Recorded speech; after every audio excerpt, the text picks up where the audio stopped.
Hi there, it's Ronnie coming at you with a video. It's been a while since I've done a sort of big board game setup, and the reason for that has been myriad. Just my own health and a certain lack of motivation. I think COVID has really sort of taken the wind out of a lot of people's sails. And I did have a proper handheld camera and a stand, and the camera went on the blitz, and I've only recently managed to acquire one for my phone, which I was trying out today. As you can guess from the nice top I'm wearing and my hat, 'tis the season. It's the 6th of December, and Christmas comes, as it always does. And one of the things that people can do leading up to Christmas, or on Christmas Day, especially after dinner, is play a game. And it's great fun. And I mean, you can play pretty much any game after Christmas. But amongst my games, I do have a few that are specifically Christmas games. They are themed for the season. And I have done small reviews of the bulk of them for this video. The only two I have not done, simply because I haven't played them enough to really give you a sense of things, is the Christmas Munchkin cards, which I may end up doing a review sort of on the run up to Christmas anyway, so you may get that anyway. And the Festive version of Flux, which I've not played yet. But other than that, there is Christmasopoly, Santa's Workshop, Destination Christmas, 12 Days of Christmas, Yule Duel, Santa's Bag, Absolute Dice Christmas, and Letters to Santa. A fair few. They're all very festive. It was fun to sort of set them up and get them ready so people could have a look. They are basic overviews, reviews of them. I'd love to actually sit and have my camera in one corner and just sit and actually record a game and as it happens. I'd love to do that, but for the moment this is what I'm getting. So I hope everyone enjoys these reviews. One of the reasons I wanted to do this, usually when I do reviews it's about here's great games for yourself or great games as a gift. These aren't really games for a gift. These are games for you to buy for the family to play. That's the one thing about all of these games. They are very, very family orientated. Whether they are family games where you have people who actually play a lot of board games, table games, or whether you have a family of people who don't really play a lot of board games as a rule, which is the case with my family. So I hope you enjoy these videos. Thank you very much for watching, and I'll be back soon with another video. And ho ho ho, Merry Christmas one and all. This is Christmasopoly, and this is going to be a fairly short review. I'm pretty much on record as saying I'm not a big not a big Monopoly fan. So you may be wondering, if that's the case, why do I have a Monopoly game? Well, this one actually came quite cheap.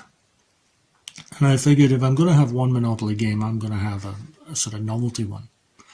There are two Christmas-themed Monopoly games. There is Monopoly Christmas Edition, and there is this one. And the reason I got this one, well, there are two reasons actually. First one is, it was cheaper. The second reason is, one of the things that annoys me about Monopoly reskins is that whilst a lot of the different places and so on will have different names depending on the theme, they tend to still keep the corner squares exactly the same. You always get gold, you get go to jail, free parking, and jail. And it kind of takes me out of the moment. With this one, however, they've actually changed the four corner squares as well. So instead of go, you've got the ho, ho, ho. You've got the naughty, corner. You've got the North Pole rather than free parking, and you've got go to naughty. And I like that. I found that humorous.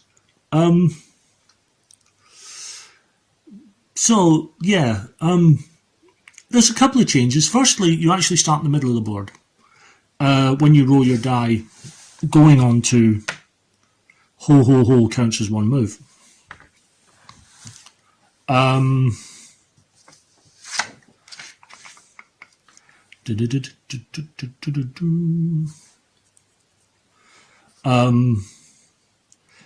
The other rule which I don't like so much is they've taken that old house rule of all money's,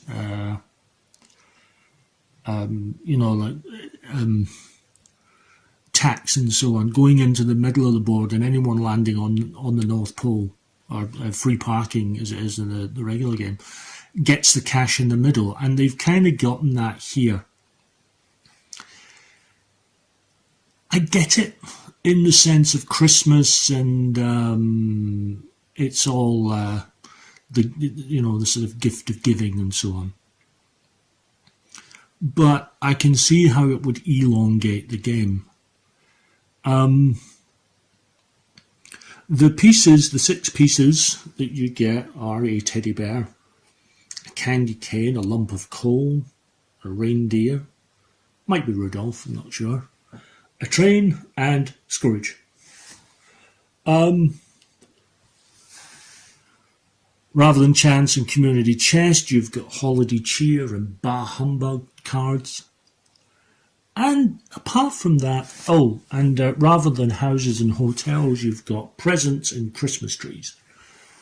Apart from that, it's the same game. It's Monopoly.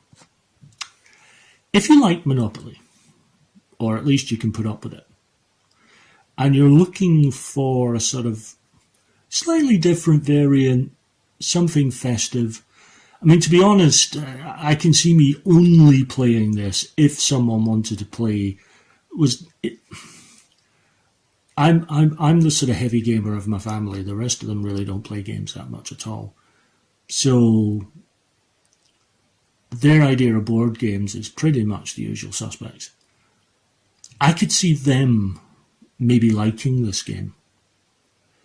And for that reason, I keep it in my collection as a sort of game for non-gamers. And I do have a few of those in my collection that are really just for their gamers' games rather than anything else.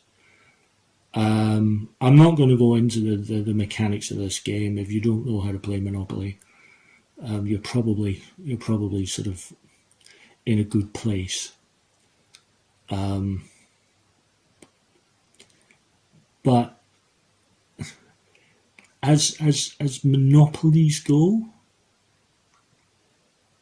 yeah, I could live with it. It's not one I would play all the time, which is kind of why I liked it as a Christmas one. I'm happy to have it, and the one I had, this version was certainly cheaper than Monopoly Christmas edition. I don't know if that's the case now, but I figure if you're going to have a Christmas version of Monopoly, this is the one to get. It at least has reskinned it fully, including the corner squares, and is actually trying to keep within the theme and the festivities and make it a festive game. So, quick review, as I said. Thanks for watching. This is Destination Christmas. This is probably the game, if I was sort of bringing a board game out for the family, for sort of non-gamers, this is the game I would bring. This is actually a really fun, sort of old-fashioned style board game, and I don't mean that in a negative sense. There are a few destination games, and the destination games are essentially you are a taxi driver picking up and dropping off and getting money for fares. And they've essentially reskinned it for a Christmas game. So the central conceit is Santa has crash landed in the middle of this village. Poor old Santa. And he needs help delivering the presents in this village. So you elves have got your little sleds, and you start at the taxi rank, and the first thing you've got to do is get to Santa in the green. Until you get to Santa, you only roll one die.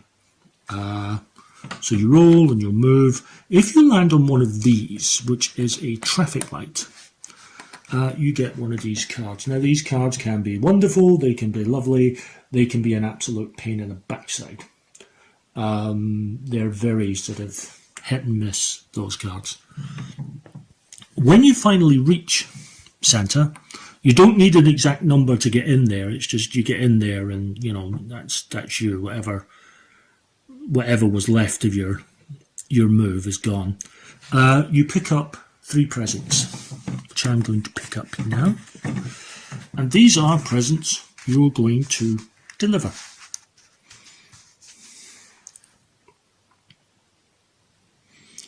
They give you a location on a street, and you've got to find them and work out your route. For example, the hotel at the Green, that's just over there, that's not too far. But as you can see, it's not going to get you many points. It's only going to get you 5 Santa vouchers. Yes, instead of money, it's Santa vouchers.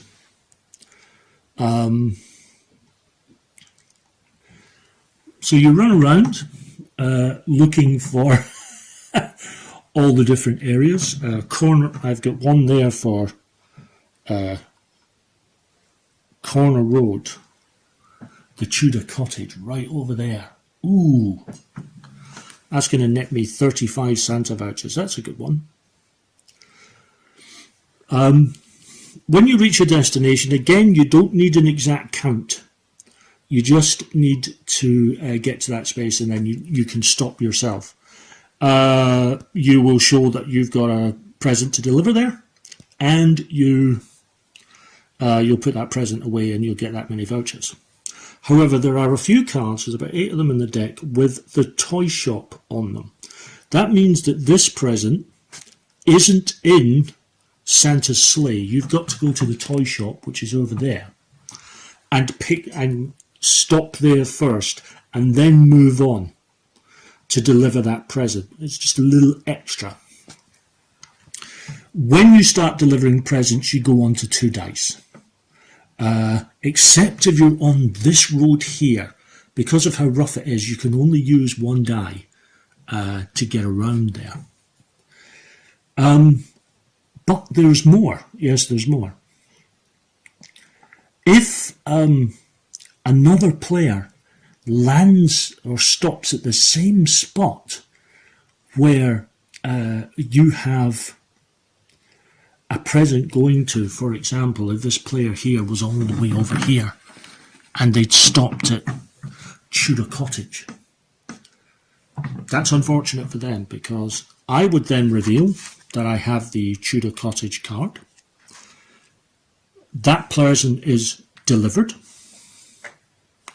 But instead of getting the money from the bank, I would receive that 35 Santa vouchers from the unfortunate player that's just landed there. Also, if you land on a space, if you finish your turn, you've landed on a space with another player, you can kick them back to the taxi rank here. That's not very nice, but it is exceptionally funny. But it's not necessarily a bad thing, because they might have been wanting to get, say, here to Back Road or the Link. So actually getting to the taxi rank has done them a favour. So it's not a complete, nasty move. Once all the presents have been delivered, or once all of them here have been picked up, once you've delivered your last present in your hand, you head towards the taxi rank. And you need, unlike the other places, you do need an exact score to get in here. And the first person to get in here gets a bonus of 50 Santa vouchers and ends the game, and whoever has the most vouchers, i.e. money, is the winner. I really like this game. Genuinely do. I think it's a lot of fun. As I say, this is the game, if you're with family who are not sort of gamers, whose idea of gaming is your usual suspects of, Monopoly and Scrabble and Cluedo and that, this is the game for them. I also want to make mention of this here, which is a flooded area, so you can't go over that, so you've got to go round it to get anywhere. So you've got to think about that when you're thinking of your route. And there's also little ones where you stop and you just get 5 Santa vouchers just because you've stopped there. It's a lovely game. It plays in about 60 to 90. And yeah, it's a roll and move game. Yeah, there's a lot of luck involved. But because you're sort of watching what other people are doing to see whether they land on places where you've got presents coming. Obviously, you don't have the presents down in front of you like that. You'll have them in your hand.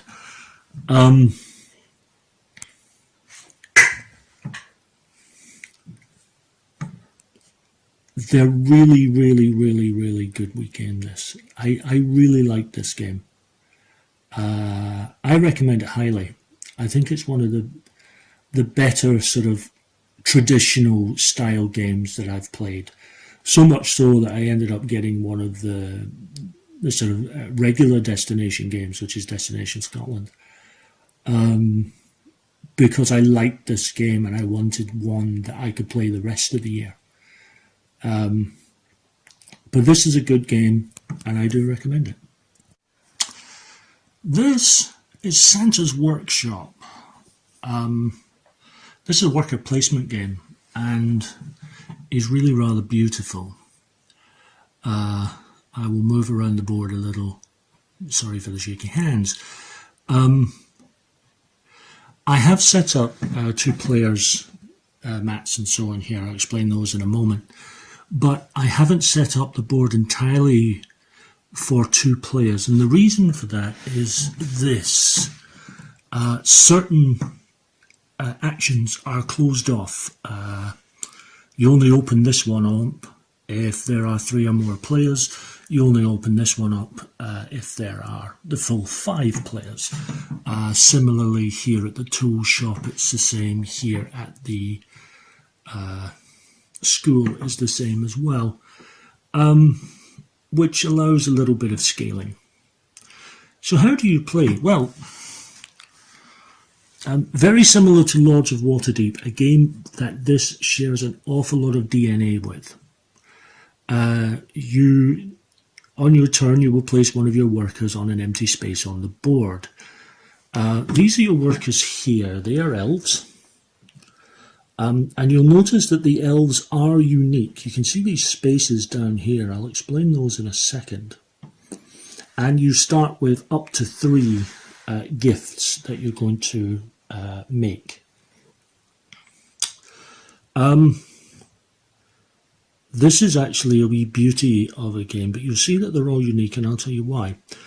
The school action here, this is one of the actions you can take. You can take one of your elves, see this one, and you can place them on one of the school spaces. And when you do that, you take one of the tokens there on the board. This token gets you an extra tool, this one gets you an extra metal, extra wood, extra fabric. Now let's say I want to get the extra metal one. I would place it here on this elf. Only this elf can get those extra metal when they go to the metal shop. And you can't give it to another player, I can't give it there. It's this elf that's learned to do it, so you can't put it elsewhere. Over here is the round tracker, that's Santa himself. Here you can get metal, fabric represented by purple cubes, wood, and plastics. You can get a lot of plastics, but I'll explain that. When you go, you're paying coal. You start with a certain amount of coal. The first player starts with 2 coal. Every player after that gets 1 more on top of that. And you can pay coal to get items. Here, you can pay 3 coal to get 3 metal if you go there. Here, you can pay 1 coal to get 2. And similarly around the place. Here, for plastics, you just have to show up and just get yourself some plastic. But there's a downside to that. Over here, you can get 3 of these gifts. Here you can get 2 of them. You can either get them face up or from the deck, or a mixture of both. Here is the tool shop where you will create your gifts. I'll explain how that works in a second. And here, at the reindeer stall, you can place a worker down and get one of these immediate bonuses. Selecting Prancer will get you a metal, selecting Vixen will get you 2 coal. And over here you can get yourself 4 coal. So, how does this all work? Well, as you can see, there are gifts. Now this gift, for example, if it will bloom in focus, this gift, the sled, requires 2 metal and 3 wood. Or, as you can see from the stripe there, you can use plastics rather than any of those items. But the amount of points you get decreases. The 19 points you get, that is if you use all proper items. If you substitute 1 plastic, it goes down to 18. 2 of them down to 16. 3 of them 13, 4 of them 11, and if you use all plastics, you only get 8 points. It also takes 2 tool tokens to work. Now, here's where this game differs from almost every other worker placement game I've ever played. You can't hoard. Usually in worker placement games, when you're gathering resources, you can gather as much as you can over the rounds and then use them. In the case of Santa's Workshop, you can't. For example, of these here, there's only one card that require metals, and only 2 of them at that. So if I go over to the metal store, which is here, I could pay 3 coal to get 3 metal. However, I don't need 3 metal, I only need 2 of them. So I could only take 2, unless I'm building up my coal shed. At the start, you can only get up to 6 coal. For every wood you place here, you get another 3 spaces of coal, up to a maximum of 12. You can use 2 metal, place them there permanently, and that sharpens your tool, which means when you go over to the coal shed here, rather than get 4 coal, you can get 6. Highly efficient. And if you use 2 fabrics to make to upgrade a harness, you can put 2 fabric there and you immediately score 4 cookies. Yes, points are called cookies in this game. Similarly with tools, you can't hoard tools. You can only get tools once you have all the parts that you need.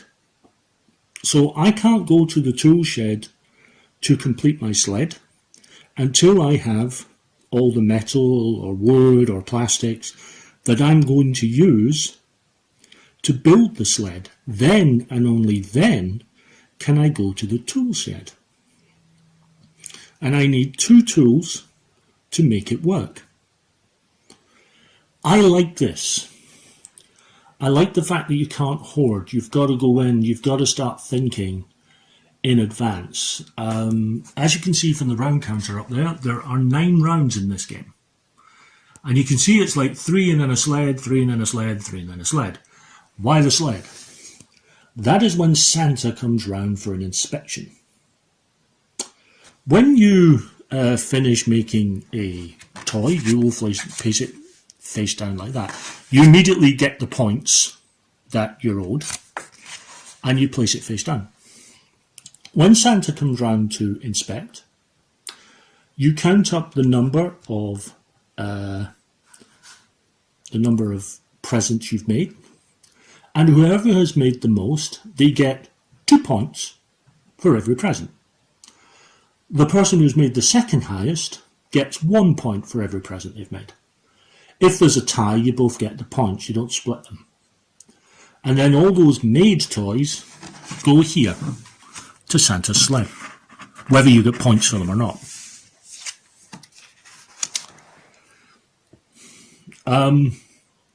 Also, when you go to the deer stables here, when you take an action, you immediately get a bonus of cookies. And any action that isn't taken in a round, more cookies are added each round. A little bit like the buildings in Lords of Waterdeep. As I say, this game shares a lot of DNA with Lords of Waterdeep. What do I think of Santa's Workshop? I adore this game. I have 2 small complaints about it though, before I give you the gushing recommendation. One is, for a game that is about Santa's Workshop, the colours are not very vibrant on the board. I would have had the colours be a bit more dynamic, a bit brighter, a bit cheerier. The other thing is that the board really doesn't sit very well. And I'm not terribly keen on it. However, these are minor quibbles. The game itself is just wonderful fun. This is a gamer's game. I would say if you're a family that enjoy playing games such as Stone Age or Lords of Waterdeep, and are looking for a sort of festive game in that ilk, you can really, really, you could do a lot worse than get this game. The only downside to this game, in that respect, is if you're someone like me and you really only bring out Christmas games during the festive season, then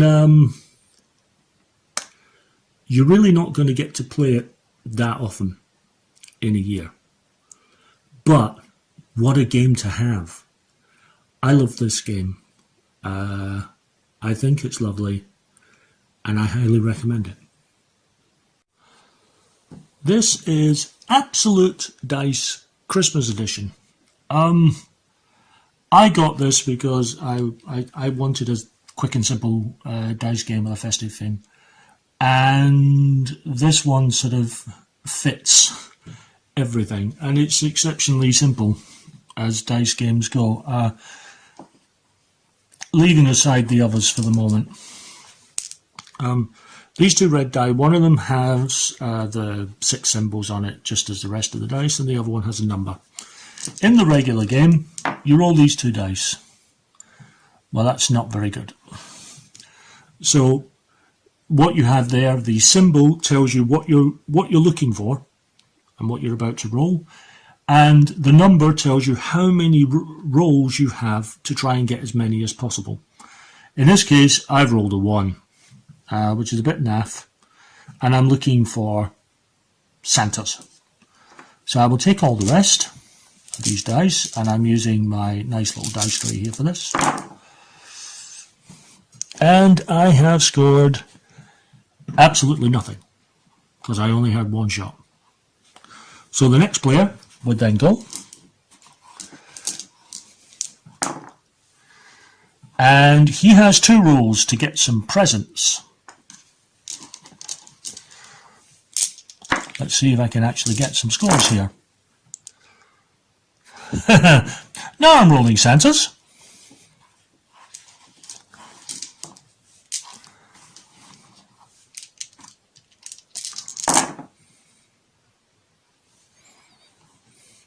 And again, no score, but an awful lot of Santas. But play continues. You've got a certain amount of rolls to get a certain score. If one of the dice you roll is a silver one, if that gets your symbol, then you multiply the total number of that item that you wanted by 2. If it's the gold one, you multiply it all by 3. That includes the dice itself. If you get both the gold and the silver, well, you can only have one of them. You're only allowed to count one of them. So obviously you're going to count the gold. The normal game is to 101 points. You can always make that higher or lower depending on what kind of game you want. You can take that random die out completely and just have the sort of Yahtzee of you've got total of 3 rolls to get anywhere. But the random dice does create some hilarity. What do I think of this game? I really like this game. I really do. But I'm a big fan of Yahtzee and games of that ilk, which is why I enjoy games like Roll for It and King of the Dice. This I would say is very much you've just finished dinner kind of a game. This is, no one's brain is functioning properly, and you're having a relaxing time, and you just want something a bit silly to play. This is the game I would bring for that. The dice tray is not included in the game. I just happen to have this one, and I think the red is actually spot on for the festive time. Plus, it stops the dice running away. I think it's a good wee game. I think if you're someone who doesn't like a lot of randomness in your games, you're not going to enjoy this at all. But if you do like dice games, and you don't mind the sort of randomness of it all, and you're looking for something light and silly to play on Christmas over the festive season, you do a lot worse. This is Letters to Santa, and if it's looking kind of familiar with the fact that everyone only has a single card and there's some cubes in the middle, you would be right. This is a reskin of Love Letter, and it's a literal reskin. All the cards do exactly the same thing as in regular Love Letter. They've just all been reskinned with Christmas themes. So this is going to be fairly short for those who have played Love Letter. Here's the sort of main board. Here it's Santa rather than the princess, Mrs Claus rather than the countess, the toys, Krampus rather than the guard, and so on. But other than that, they do exactly what they say on the tin. So, as with all other versions of Love Letter, you take a card, you pick a card, and you have to play a card. So I'm going to play that one, and I'm going to assume the next player has the elf. So if they have the elf, which they don't, they would say no, they don't, and play would continue until you knock everyone out, and whoever's left standing gets a cube, and depending on the number of players, you have to get so many cubes in order to win. I'm a big fan of Love Letter. I think it's one of the best micro games out there. I have 4 versions of Love Letter. I have sort of the sort of original sort of main edition. I don't have a second edition. I just have the first. You know, I don't have the recent second edition with the extra cards. I just have the kind of standard one. I also have Munchkin Loot Letter, just for the sillies, plus it gave me a Munchkin card. And I have Lovecraft Letter. And now I have, when I found out that there was a festive version of Love Letter, I just had to get it. And I don't regret it at all. I think it's a lovely wee game. And if you play Love Letter and you like it, I think you would enjoy the reskin. Again, you're not going to be playing this except at Christmas. But for all that, it's still a fun weekend. This is Santa's Bag, and as you can guess from the artwork, this is very much a children's game. So why do I have it? Well, I have tended to find that if you are teaching people who are not sort of regular gamers, sometimes a nice simple game works fine. And in the case of Santa's Bag, I think it works extraordinarily well. And it's very festive, and it's silly, and it's good fun. Essentially, you are elves, once again. We're making toys, once again. And we need parts, once again. Is this sounding a little bit like Santa's Workshop Junior Edition? It's not such a stretch to say that, actually. As you can see, we have children and the toys that they have asked for. They are randomly chosen at the start. There's a deck for the various children and one for the toys. And each player starts with a hand of 4 cards, which I will show here. I've got a 2-player game there. And here's the other one. It's full of metal and string and fabric. Now on your turn, each turn is divided into 3 phases. The first phase is your trade, you can trade either with one other player.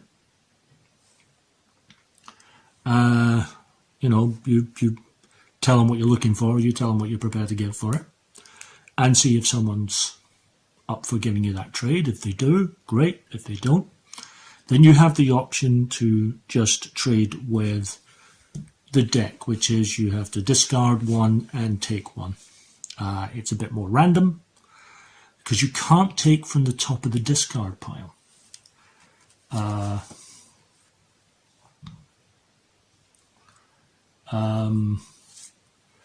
Which is a slight overview on this, you know, oversight on this game.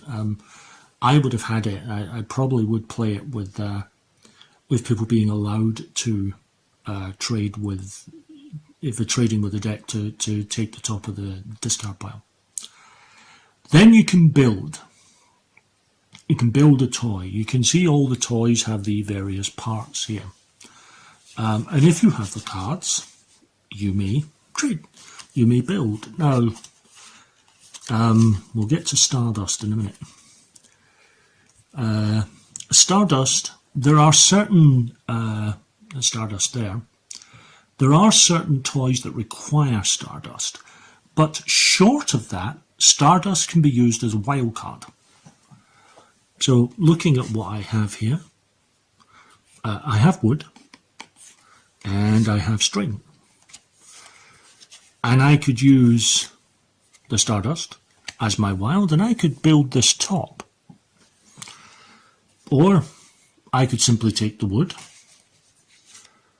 and use the Stardust to create the paint and buy those and get those blocks, which is what I'm going to do. So I'm going to discard those, and I've built the blocks and that person as well, and that's 2 points for them, and so that's 4 points in total. And a new child will come out to take the place, and a new toy. That's quite a good one. And then the third action is I pick up a card. There's no upper hand limit. The other thing you can do, if you're kind of short, is if you have two of an item that you don't need, you can use them as one of something else. Absolutely useless in this case, but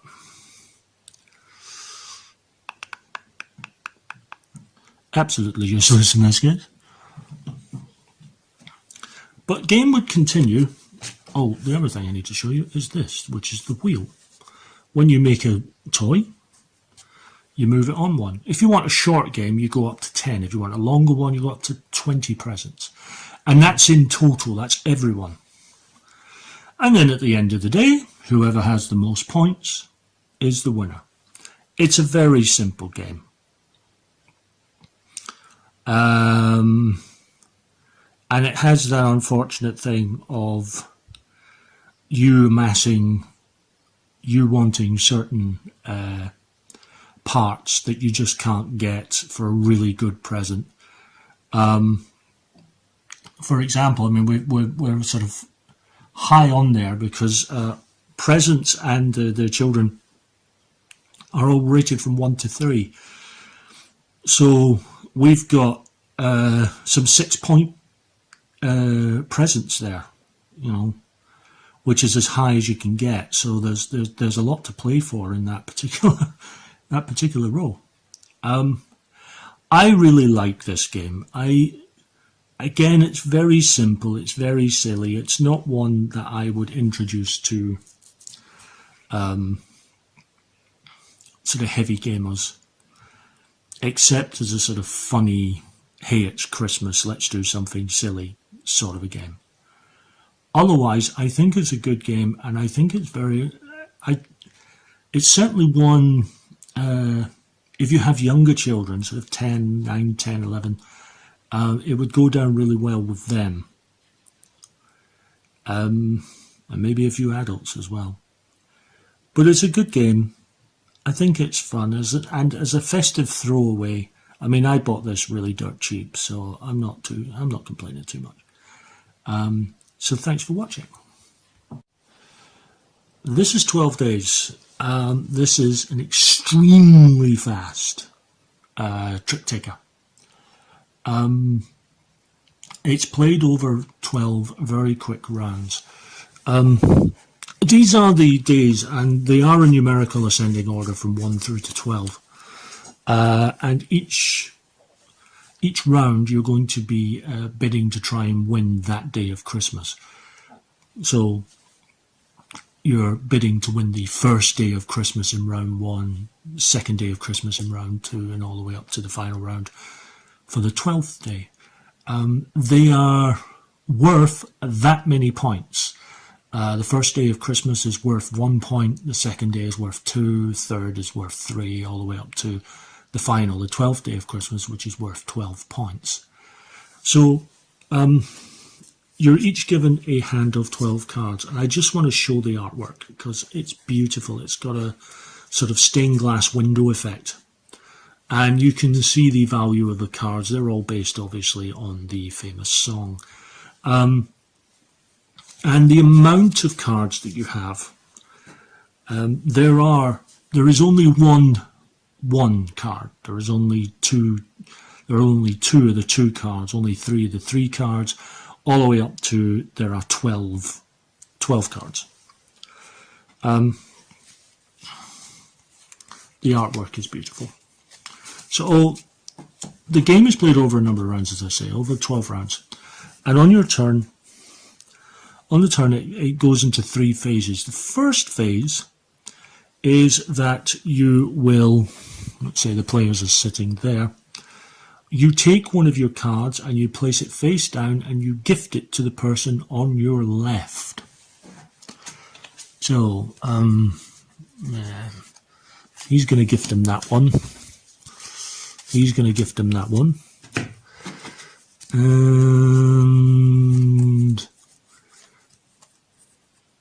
he's going to gift him that one.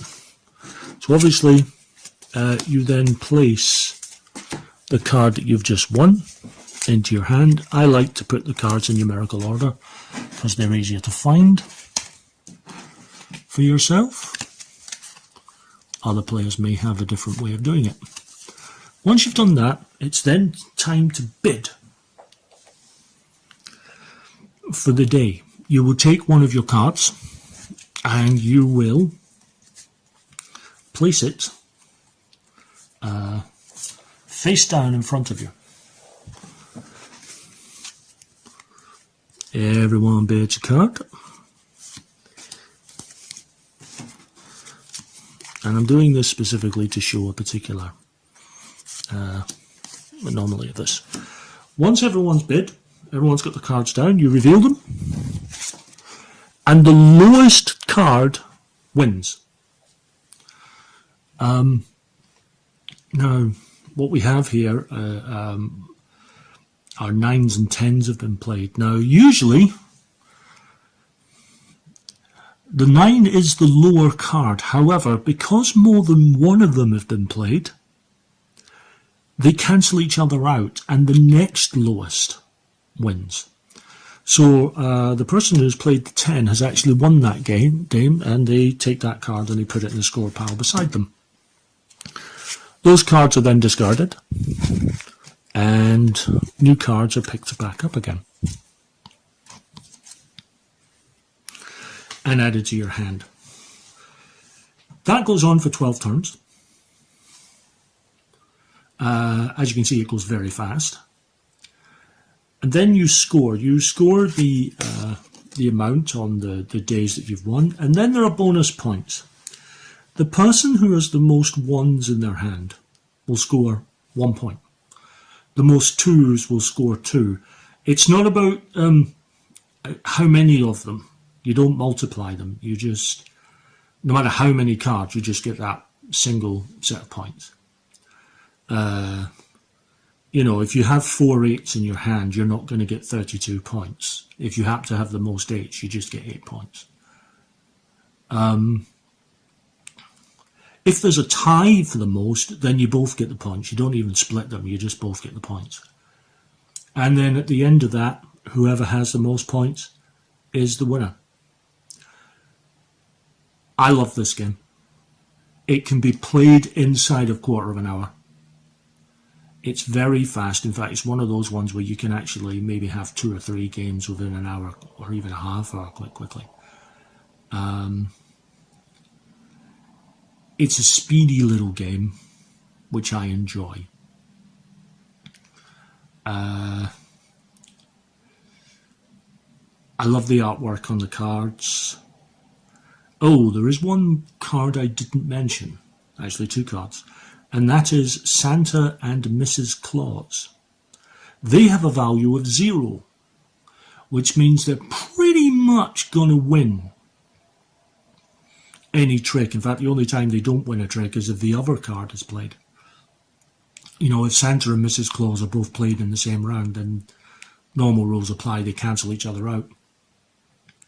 But if you win using Santa and Mrs Claus, because they represent the spirit of giving, rather than keep the day that you've won for yourself, you have to gift it to someone else. So it's you don't get to keep the card you've just won. You got to give it to someone else, which is really funny. I've seen that happen where someone plays one of those cards on the 12th day, and see their face drop when they realise the 12 points that they thought they'd won, they've actually not won. But this is a really fun little game. It's not really strategic. It's fast. It's furious. It plays in about 10 to 15 minutes tops, to be honest. And it's just a really good game, and I highly recommend it. This is 12 Days of Christmas. Not to be confused with 12 Days, although it is based on the same famous carol and has similar artwork in that they represent the various days. It plays in a very different way, and it is a trick taker as well, sort of. Firstly, I'm going to show you the artwork. As I say, it's similar in so much as it's depicting the various days. But as you can see, the artwork has a very different form to it. Has more of a sort of Victorian, almost children book feel to it. I like the artwork very much. As you can see, there are these here, which are presents. I'll explain how they work in a minute. So, it's a trick taker, sort of. Whoever deals the card deals out 12 to each player. Again, I tend to put them in numerical order. This game actually needs it far more than 12 days. 12 days, it's just nice to have it. This one is pretty much essential. So, the person to the left of the dealer is the lead player, at least for the first the first pass. And on their turn, they can play one of 3 kinds of cards. They can either play a set, which is 2 or more cards of the same value. Or they can play a straight, which is 2 or more cards in numerical order. Or they can play a single card.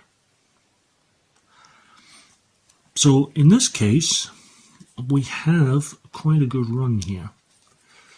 So what he's going to do is he's going to place a 12, an 11, 10 and a 9. He's set up a straight. And that's his hand. Now he's set up a straight. What's important with the straight, however, is this. This is the lowest card in that straight, and it's called the lead low card. Now, all the rest of the players, they must play the same kind of trick. So if the lead player plays a straight, as I've done here, all the rest of the players must play a straight as well for this pass, or they have to pass. But more importantly, their lead, their straight, or whatever combination they have to put down, must include a card that is equal to or lower than the lead low card. So, for example, I can't play just that. I can't play that because I don't have a 9 or a lower card in my hand. So I wouldn't be allowed to play that. So what I'm going to do is I'm going to play 7 and 8. I don't have to play as many cards, just as long as one of the cards in the cards that I play is equal to or lower than the lead low card. So that's his turn done. What is the third person going to do?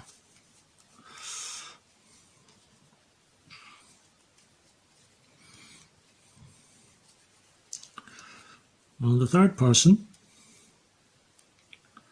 is going to play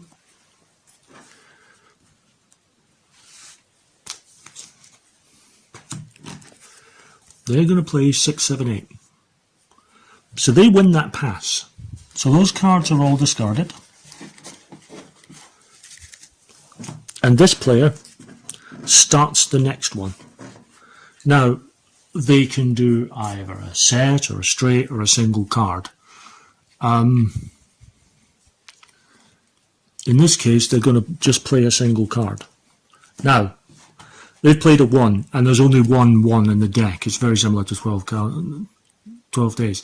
Now, obviously, this guy, there's no way. He doesn't have a 1. There's no way for him to have a 1. Nor is the case with the other players. So they have to pass. So that player now has 1 less card in their hand. And he's going to play a set. So the next person, now the next person could play a whole load of 12s if they wanted to, but they can't because 9 is the low card. So he has to play a set that's 2 or more cards of the same value that's a 9 or lower. Now he does have that. So he plays a couple of 6s. Our person here, they'll play, well, they could play a couple of 7s. They could decide to pass if they wanted to, but they'll play those 7s anyway. It doesn't matter that this player hasn't played as low a card as this player. All that matters is that they've played an equal or lower card than the lead player. So in this case, the second player has actually won that hand, won that pass, and they would start the next one, and so on and so forth until someone runs out of cards. And the second they run out of cards, they get a prezzy. Then the other players count the cards in their hand. And whoever has the most cards still left in their hand, if they have a present in front of them, they then have to give that present over to the person who's just won. So the first round, it's not going to matter because no one's going to have any presents in front of them. But in future rounds, the fact that you've been caught short and you've got a whole load of cards left in your hand can actually trip you up. For example, if you're silly enough to leave yourself with 12s in your hand and someone plays a single card of any value lower than a 12, you're snookered because you can't play, you can't get rid of the cards. What do I think of 12 Days of Christmas? I really love this game. It's not as fast as 12 Days. 12 Days has the edge in sort of sheer speed. But there's a bit more of a strategy game here. There's a bit more thinking involved for 12 Days of Christmas. The only downside I have is, first of all, it can take a little while to explain the concept of the low lead.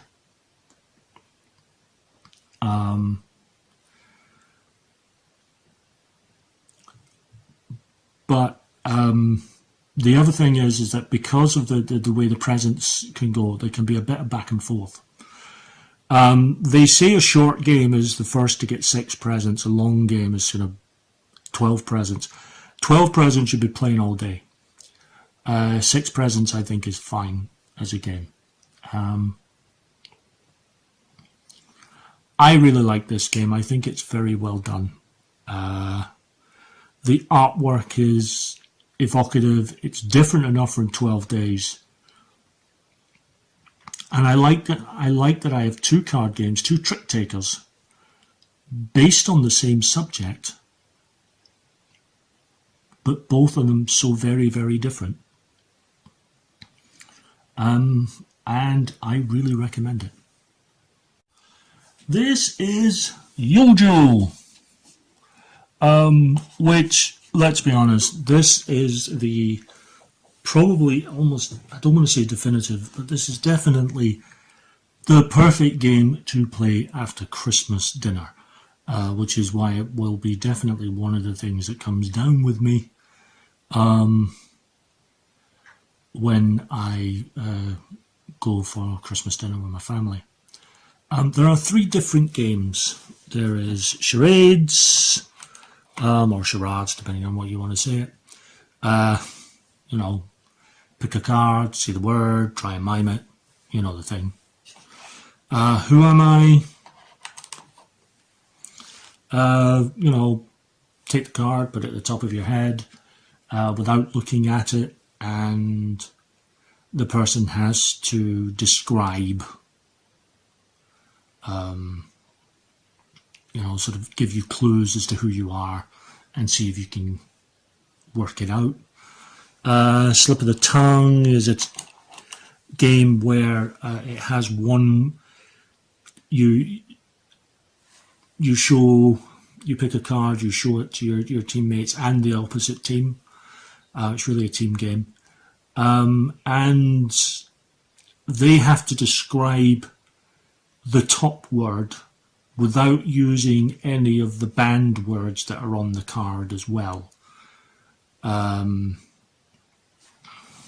As an example, we'll just look at the bottom one. Describe racing driver without using the word car, fast and track. Ouch. And if you succeed in doing so, you win the card, and if you don't, then your opponent, the opposite team, win the card, and onward and onward and onward, and see who wins. Not a game I would buy usually, really, to be honest. This is very much the kind of thing, as I say, I'll certainly be taking it down with me, because it's the kind of thing I think my family would play quite happily. And I kind of like the box. I mean, I like that. It's a nice packaging. Simple little game, was very cheap actually when I bought it. And I don't actually have a problem with it. Is it a gamer's game? Not really. But for sort of post-Christmas dinner, fun game sort of thing, why not? It's all right.